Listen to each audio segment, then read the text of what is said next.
along the way. There's 4 stages to a development profit. The first stage is in buying the land. So you purchase the land, you get a lift on the land because you bought it right. The second thing is creating what we call the highest and best use. So there's a vision. You look at it and you say, okay, well, what could this land be? And it's not just a matter of you deciding what it is. It has to go within the constraints of the provincial official plan, the regional official plan, and the municipal official plan, which gives you direction as to what they're going to support and what they're not going to support, and what the zoning and future planning zoning would be. When you overlay that on top of the dirt and you apply the principle of getting in the way of development mirrored over top of what the official plan is, you now are operating within the constraints of knowing, okay, how far away is this investment from coming to fruition? What are the potential uses? Look, generally speaking, if it's along a major road right now, a downtown city street, in any municipality, it's mixed use zoning, which means you can do ground floor commercial and a tower above it.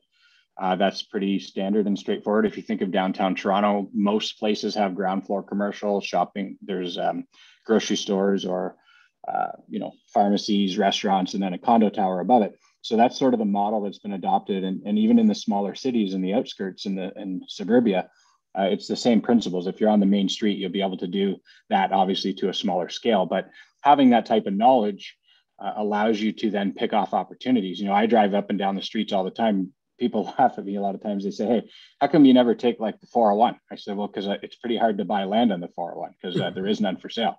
So I'll take the city streets. It'll take me twice as long, but I'll usually have 5 or 6 addresses written down on that drive.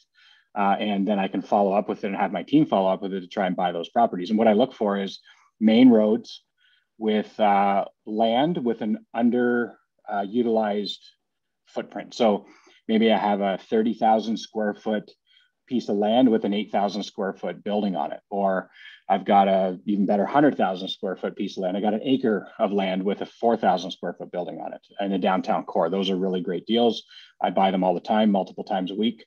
And, because I know that the future development, what's going to happen, so I can create additional value, buy something for 700,000-800,000, go through the process, get the approval in place for a higher and better use, and turn around and resell it for 5 or 6 million, or I could turn around and develop it myself and take it to the finish line. So the second realm of profit in a development is creating the highest and best use. The third level of profit in a development is actually once you have the approval in place, you can now sell the package to somebody who wants to go ahead and build it out. Okay, so that's the third, when you get your approval in place. Then the fourth, section of profit is, of course, the final end product. So if the end product is a condominium building, then I'll go ahead and build it out. And when I sell the units, there's some profit there. Or if it's a commercial plaza, I could sell it, like I said, at the end of phase 3 before I put a shovel in the ground with the approvals in place, or I could go ahead and lease it up, build it out, and realize some profit there. So there's really 4 stages of profit. Typically, investors, how we've always looked at it, and certainly where I got started, was I was always buying the home after someone had already lived in it. I'm buying a resale. And there are still some resale deals out there, but they're very hard to find. So we're shifting a lot of our capital into the development, and we're shifting a lot of our capital into pre-construction, and we're stacking money to the sky in this area because it just hasn't caught up to where the resale market is going. So.